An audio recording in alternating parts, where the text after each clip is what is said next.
famous picture that was leaning over Martin Luther King, Merle McClellan. He was there at the first meeting. We didn't know at the time his job was to do two things. One was to point everybody in the wrong direction. It was him that pointed and said the shots came from there.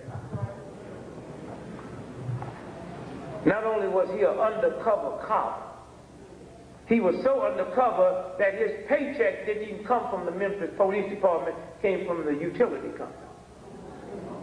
And now tonight, as we sit here, he's a CIA agent. His other job was to infiltrate a little group of little juvenile thugs. They call themselves the Invaders. And y'all got to be careful about what y'all join just because they're yelling and screaming about Whitey. Y'all got to be careful about what kind of evil, nasty black folk you get around that want to go blow up something and then wonder why you get arrested on your way there.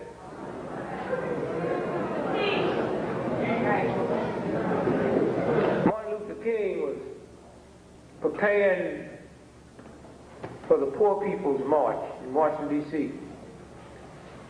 Yet many senators and many Congress people said, we don't think he should come here because we are afraid of the amount of violence that will be created.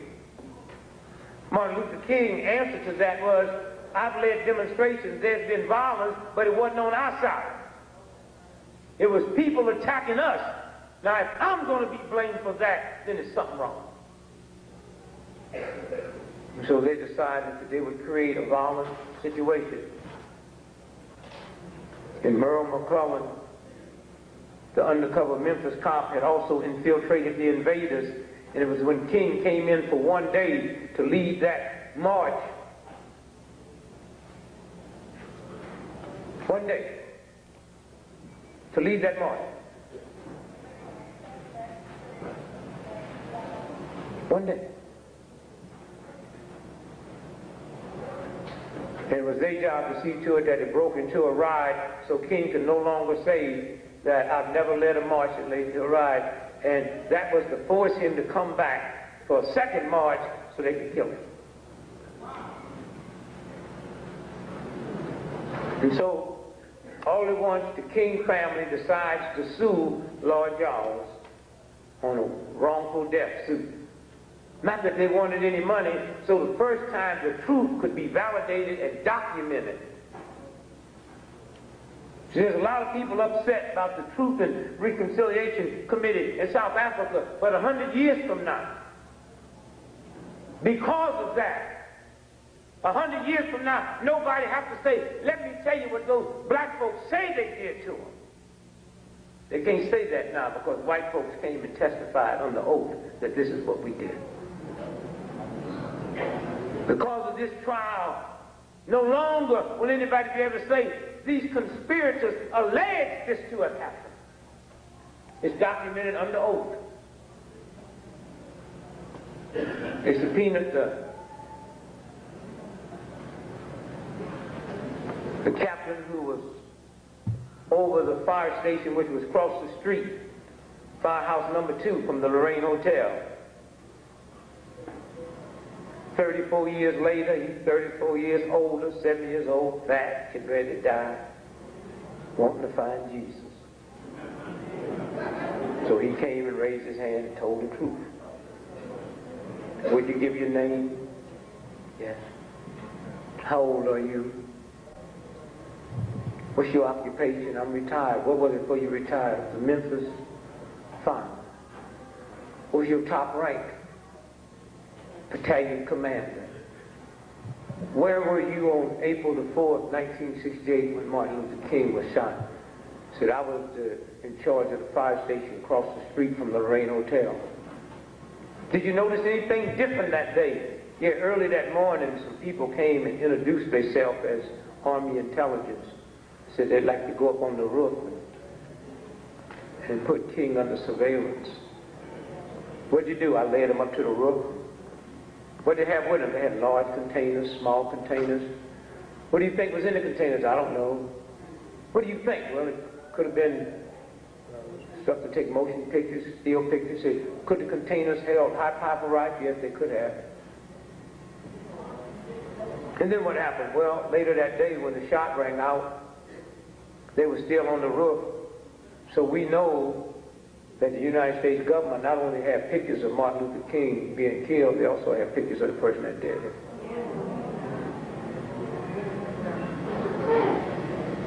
So then what happened? Said, then I rushed across the street and ran up the steps where King was laying on the ground, and I helped put him on the stretcher. Said, did you get to see the wound? Say, yes. Would you describe it to the jury? Say, the wound was going up, which means he had been shot from down here, not up there. He's a white man who ran the fire station, who probably 30-some years ago couldn't care if King lived or died. He's a white man sitting there saying to 6 blacks and 6 white jury that, yes, I saw the wound and the wound went this way. And the next one to testify testified that he had interviewed people from military intelligence, the 111, the 209. The 209 is so vicious, they were scared of CIA.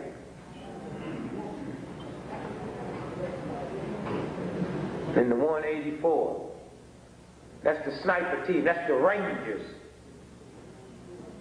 When they had to admit they was there, they say, well, we was there as a backup, and that leads you to believe they was talking about to back up in case the security broke down. They was there to back up in case that hit didn't hit, they was supposed to take him out. That's what the jury heard. Lord Jawa's defense was real hip. There was so much overwhelming evidence that there was a conspiracy. His defense was, yes, I was part of a conspiracy. I just didn't know the person that I was supposed to have killed was Martin Luther King. And what made that so beautiful, it meant that they couldn't object to none of the stuff that was going because they wanted everybody to know what we knew, that it was a conspiracy. He just didn't know it was Dr. King. 70 witnesses they got to hear, plus to see that film.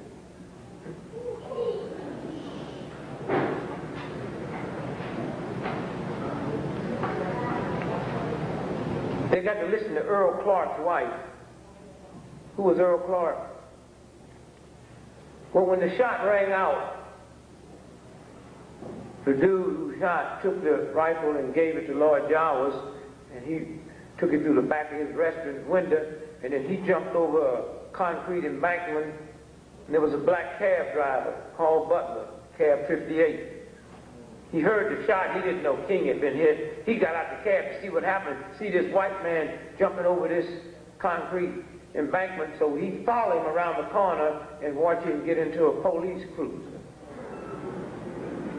That man who shot King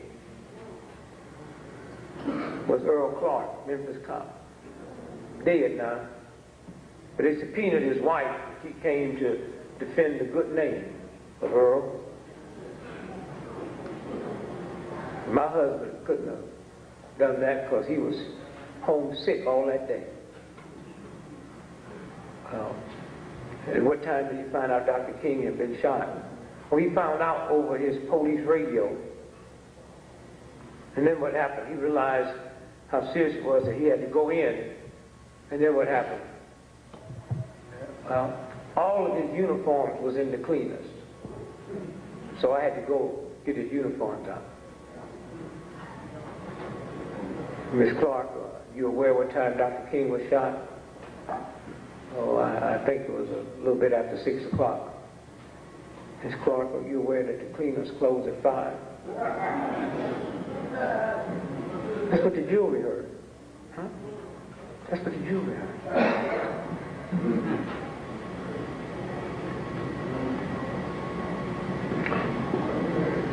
There's an FBI agent by the name of Donald Wilson.